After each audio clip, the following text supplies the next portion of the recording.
What's up, guys? Welcome back to the Deep Dig Sports Pod. I'm your host, Drew, with my other host right over there. What's up? It's D. Good to see you again. This is our Diamond Pick of the Week, where every week this entire season, we have gone through, we've scoured the odds, and we've found the best pick from the 49ers games. So this week, no exception. This is Super Wildcard Weekend, and we're ready to jump into some tasty odds. Before we do that, do we have anything to say? I just want to say go ahead and like, comment, subscribe to this channel. We do this every week, and we got plenty of content for you dropping weekly. We're going to keep going all through the offseason too. So come here and talk 49ers with us. Make sure you subscribe. Yep, but we got a big game up. It is round 3 of Seahawks versus the 49ers. This week opens up at a very large spread. The 49ers, I believe they opened up at a 9-point spread. It moved up to 10.5 at one point. Now is back down to 9.5. Do you think that the weather has something to do with that? It most definitely has to do with the weather. Especially with the Seahawks coming out and being Pete Carroll saying, like, oh, we're worried about the 49ers. I think that really made people bet more on the 49ers, which increased the spread. And now it's kind of coming back down to earth with this weather. It's supposed to be the worst storm that California's had so far on Saturday. And it's been raining cats and dogs, so, I mean, we'll see what ends up happening. But looking at it, if you wanted to take the 49ers just money line, which means, hey, I just want the 49ers, no matter how much they win, I just want them to win. It is minus 500 odds. If you were thinking about taking the Seahawks in an upset, it's actually plus 360, which very good odds. You'd more than triple your money. The over-under as far as the total is 42. I have a hard time seeing it going over 42. Yeah, what do you think? Bad weather game. You would think Kyle wants to keep it simple with the rookie quarterback in his first playoff game. Let's just play defense, run the ball, get the win, and get out of there. Digging into the player props. So for passing yards, Brock Purdy, his over-under is 14.5. Geno Smith has an over-under of 220.5. Do you find it, what are your thoughts on them thinking Geno Smith has a higher over-under than Brock Purdy does? Well, Geno, they know that he's going to have to throw the ball because the 49ers defense is really good against the run. And so Geno has DK Metcalf, he has Tyler Lockett, and this is a 49ers defense that gives up big pass plays once in a while. And, it's tough to cover DK and Tyler Lockett for a full game. So that's where I kind of see that number hitting. Yeah, I can definitely see where that is. And then, two, what if the 49ers get up to a very early lead and they just really run in the rock?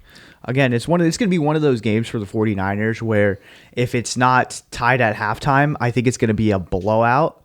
So it's just one of those things where, hey, we just want to survive in advance. Let's go ahead and just stay healthy and let's run the rock. I can see that very much happening. So that's kind of where I'm at as far as that. I don't expect a shootout, especially in this weather. So I'm expecting a lot of yards on the ground. It's always very tempting with this 49ers defense to get the opposing quarterback at the under.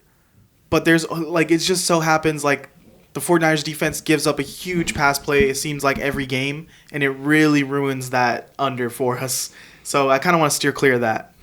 I actually think, I'd have to go back and check the tape, but I think we actually chose Geno Smith under in the previous the Thursday night Seahawks game, and I think we hit. So I'm a little tempted to do it again, but you're right. Like, it only takes one play to really screw us over. We've seen that happen in the Miami Dolphins game, so let's stay away from that. Going into rushing yards, Christian McCaffrey's over-under is 77.5. Elijah Mitchell, 42.5, and Kenneth Walker, 56.5. Of those three, which one do you like? What was McCaffrey's number? 77.5. You would think this would be the game that Kyle really lets him run. And we've been skeptical about Christian McCaffrey getting his yards because there's so many weapons on this offense. We don't want Kyle to run him into the ground, but it looks like Kyle's ready to run him into the ground. So maybe McCaffrey at that 77. I think playoff mode engaged. I mean, he's been on a tear since he's been on the 49ers. Every week I've debated whether to take his. Is this the week where they really let it like, oh, let's rest Christian? And each week Kyle Shanahan's like, fuck that. Let's go, Christian. Take us to the promised land. So I think that Cons to this though, Elijah Mitchell looked really good last week, and he's going to get a healthy amount of carries. Christian McCaffrey can be very productive and good in the offense without getting a lot of yards. Mm-hmm. So it's a hit and miss. We're not completely sure on that one. Yeah, and with the Kenneth Walker, they're going to have to run the rock early in order for him to get that 56 mark. I think it's going to be tough sledding if they do end up having to play from behind. As we said, Geno Smith's going to have to toss the pill around a lot. And so I will say with Kenneth Walker, he was my fantasy running back. There's games where he doesn't do anything, and there's games where he's completely dominant. And I think it is a matter of, do they play teams that are committing to shutting down the run and focusing on Kenneth Walker, or are they like really trying to spread it out and make sure DK and Tyler Lockett doesn't get going? So this could be a game where our defense keys in on Kenneth Walker. Yep, very true. Moving along to the receiving yards. Brandon Ayuk, over-under is 41.5. Christian McCaffrey, 38.5. DK Metcalf at 61.5. Also Tyler Lockett at 61.5. George Kittle, 47.5. And Deebo Samuel at 43.5. Of those, the one that I really, really like is Brandon Ayuk. Over is actually plus 100, so even money. I think that's a very easy 41.5, especially looking at the chemistry that he's built up with Brock Purdy over the past couple of weeks. I feel very confident in that. I'm completely on the same page. It would be Kittle or Ayuk for me, and 41 for Ayuk is pretty low. I think that's like factoring in like he hasn't been hitting crazy yards in these last couple games with Brock Purdy.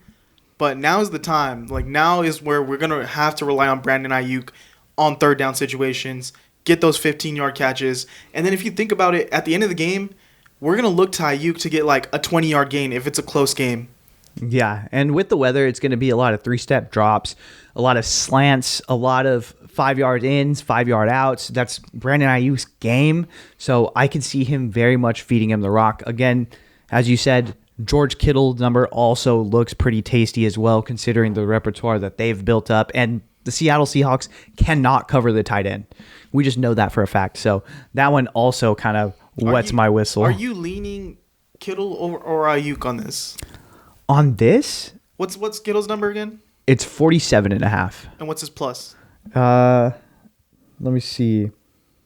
So the odds on that one for the over are minus 114, and the over on Ayuk is plus 100. So both are very hittable, but you get more bang for your buck if you go with the Ayuk. Yeah. You get more money. So something to think about. All right.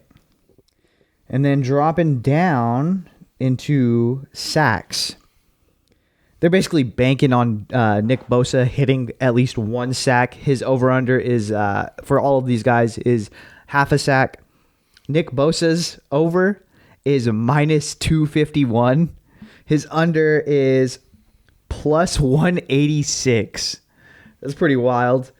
Samson Ebukam, plus 200 for him to get a half a sack or over. Very interesting, very juicy pick because they're going to be keying in on Nick Bosa. He's going to be the focal point of the defense for that offensive line, and Ebukam has looked great this season. He's had one hell of a season.